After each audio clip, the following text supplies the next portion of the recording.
Good morning folks, John here again. The sun is out, the sky is blue, there's not a cloud to spoil the view. And that is a famous quote from the singer Leo Sayer. Now why am I saying that? Because the sun actually is out, it is a beautiful day, and I thought it'd be a fantastic opportunity to take a ride out and visit a dealer, a bike dealer called On Your Bike. They've got a phenomenal range of Ducatis, Kawasaki's, all kinds of bikes, and they have actually got a promotion that they're running on Motor Guzzi as well.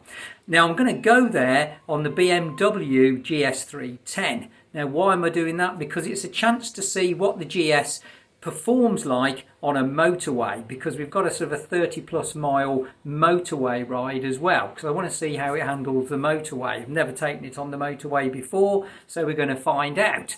And then once we've had a look around the Ducati dealership, I'm going to use the TomTom Rider to try and plan the most exciting route back home, just to see what it comes up with. So without any further ado, let's go and get on the GS and head down to On Your Bike.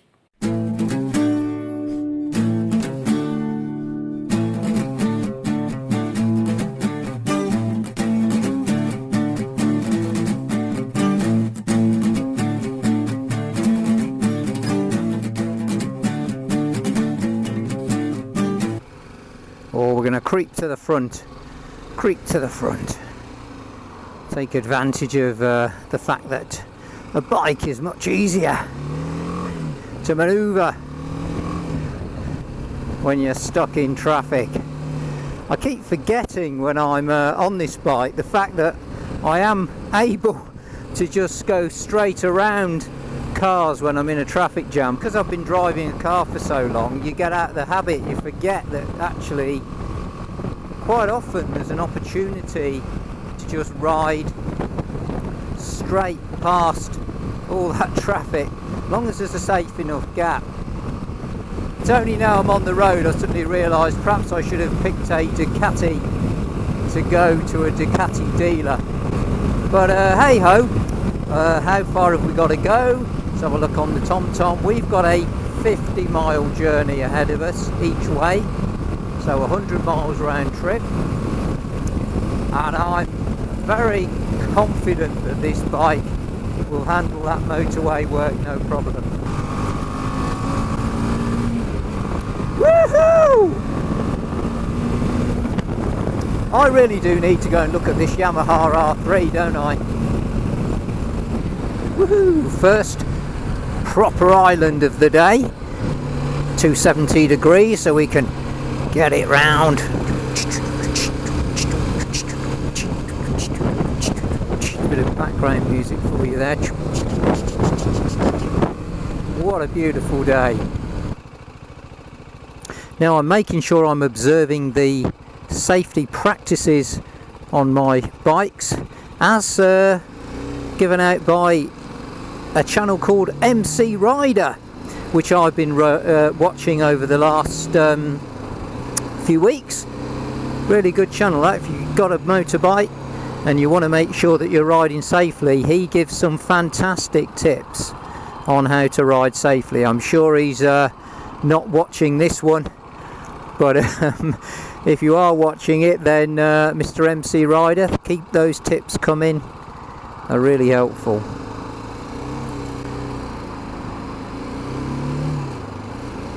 Okay then, so we're about to take the BMW GS310 on a motorway for the first time. Let's get the old sun visor down. Okie dokie. Here we go.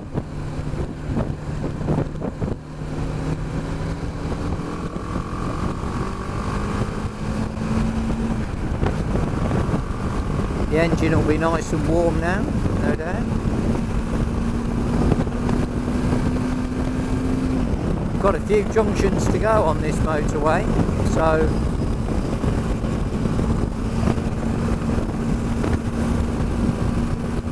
there we go. We're now 3-lane motorway. We're doing 70 miles an hour, a little over that now.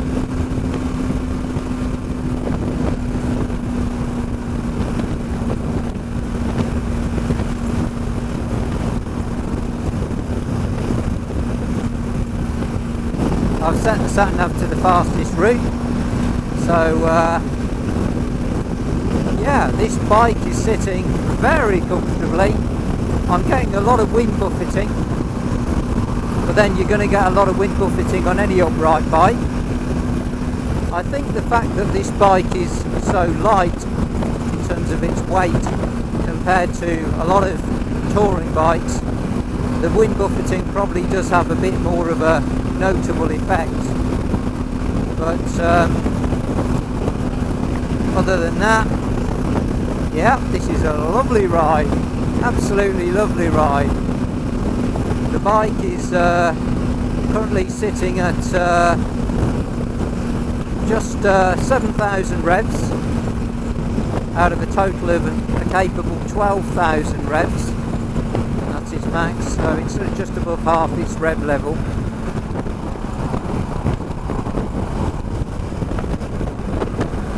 But yeah, let's go past this van.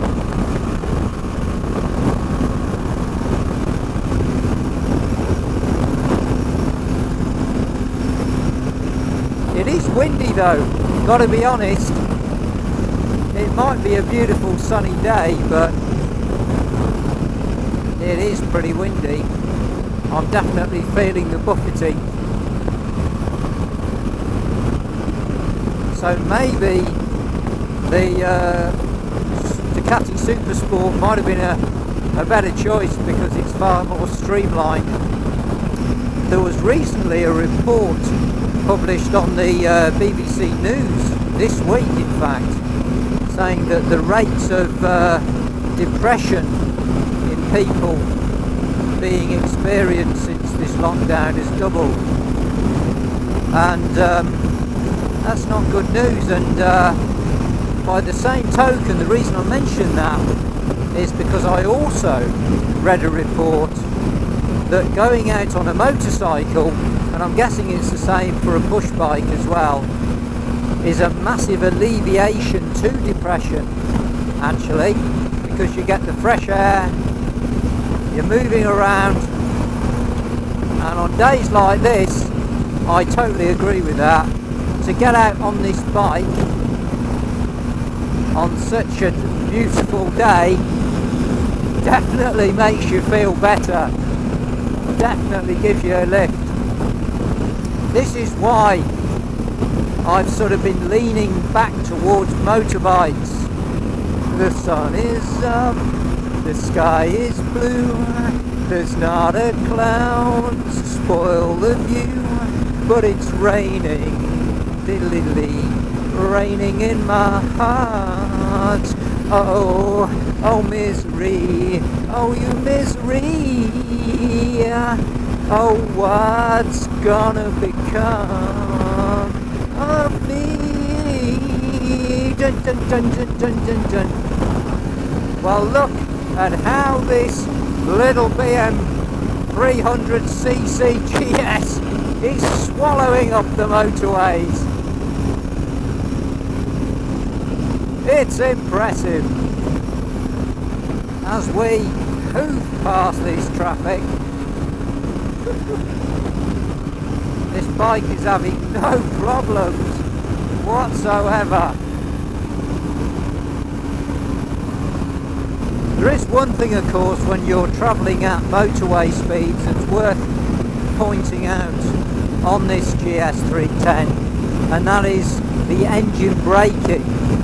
So what happens is, if I, because it's a single cylinder bike, when you roll off the throttle, the engine braking really is quite heavy.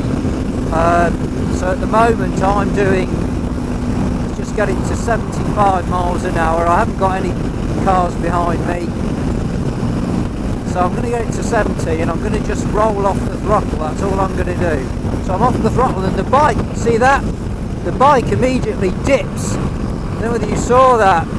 The minute I rolled off the throttle there, it's literally like putting the front brake on. I don't know whether you saw that. We're going to do that again because I've got no one behind me, just to show you. So I'm at 75 miles an hour, a nice steady 70. I'm now just going to kill the throttle, and as you can see the bike lurches forwards, and it's the same as me gently applying the front brake. So you've got to be careful. And of course the thing is to keep in mind from a safety point of view, if you do roll off the throttle on this at these kind of speeds, your brake light won't be coming on because you're not on the brakes. So the car behind you doesn't know that you're about to decelerate at quite a rapid rate. There we are. So as we peel off the motorway, having done 30 miles plus, in fact well over 30 miles of motorway there on this little GS310, I can confirm that it handles that motorway run really well.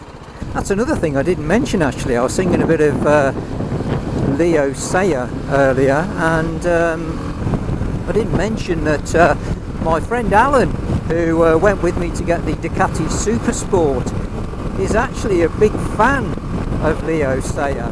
He has got all of his songs on both vinyl and CD, and if I remember, last time I went to his house, I think he's still got the Leo Sayer posters. So next time maybe we should, next time at his house, if he's still got them, we should go and have a look at those.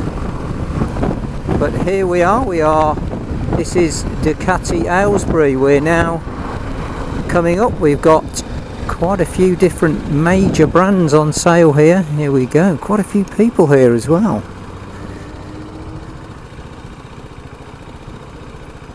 Let's park next to this beautiful Ducati 848. Look at that, that is a beautiful bike. Okay, let's go and have a look.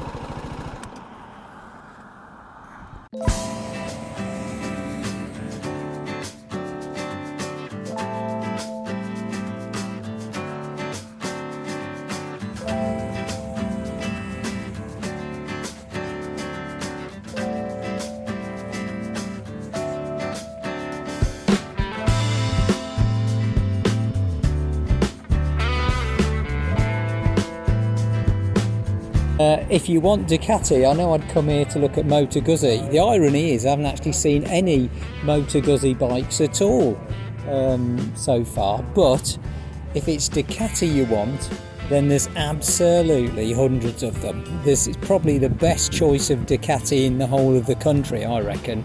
I mean, not only have you got a whole host of second-hand ones outside here, but you've got another host of second-hand ones inside the showroom, and on top of that, a whole host of brand new ones in the showroom as well. So they've clearly got no shortages of Ducati stock. Here we've got the beautiful Ducati V4S. This one's an ex-demonstrator. Look, you've got I love the way you've got these front wings on the front here to keep the bike down under heavy acceleration. Beautiful bike. You wouldn't really know a lot of difference other than those wings when you're looking at it from the front, but also of course on the fairing here, the key difference is you've got these air intakes, the way the fairing's been done. It's a bit of a shame there because you can see that. Oh no, I thought that was a scratch, but it's actually just a bit of what appears to be residue from water or some cleaning fluid or something. But yeah, that's nice. But the way it's got the V4 embossed into the seat as well. Now the only problem I've got is getting my feet down. As usual with me, I struggle with some bikes, but this one in particular, I'm literally, I don't know whether you can see that, but I'm right up on my tiptoes on both sides, so it's way too high for me, which is a bit unfortunate, because when you think my Supersport S easily flat feet to the ground, no problem, but on this I'm right up on my toes. That's a shame. So that's £21,000 I haven't got to spend then. Now this is one I really like, which is the and I did have one of these. This is the Ducati Monster M821. I had the original M750, I think it was.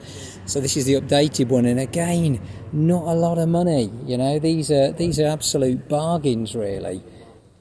It's just so tempting, but I really do like this this Ducati Monster. It's an 821. It's got the Termi cans on it, and it's got the of course the Ducati white stripe.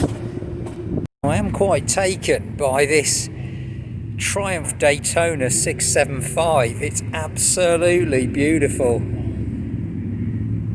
I really daren't ask for a test drive because I know if I take a test ride on this, I'm going to buy it. Really is nice. I love the way the blue and the white is just so nicely done. And as we've got the blue section under here, look, it's really nicely done that. Although the colour of the blue on this part doesn't quite match the colour of the blue down there, which is slightly darker, more purple. A bit strange. I mean, that's an aftermarket thing. Oh, there we go. Sorry for the noise, but that is an absolute beauty. Yeah, Dobby is like, should have kept Dobby and then like Martin from Motor 2 on last week's race. I did find one bike, only one bike, that I actually really liked, and that was that Triumph Daytona 675. Absolutely stunning bike. And I was genuinely interested in that. Really interested, but unfortunately it was sold, even though it didn't say sold on it. Bit disappointing, but yeah, there you go.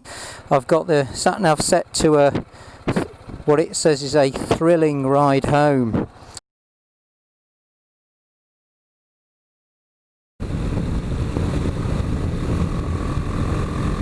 And these roads just keep getting better. Look at this. Really is putting me on some nasty rough roads now. This is why I brought the GS and not the Ducati. Oh right, I'm home then. You know what, that's amazing. So I've just seen a sign telling me I'm back home, and I have absolutely no idea where I am.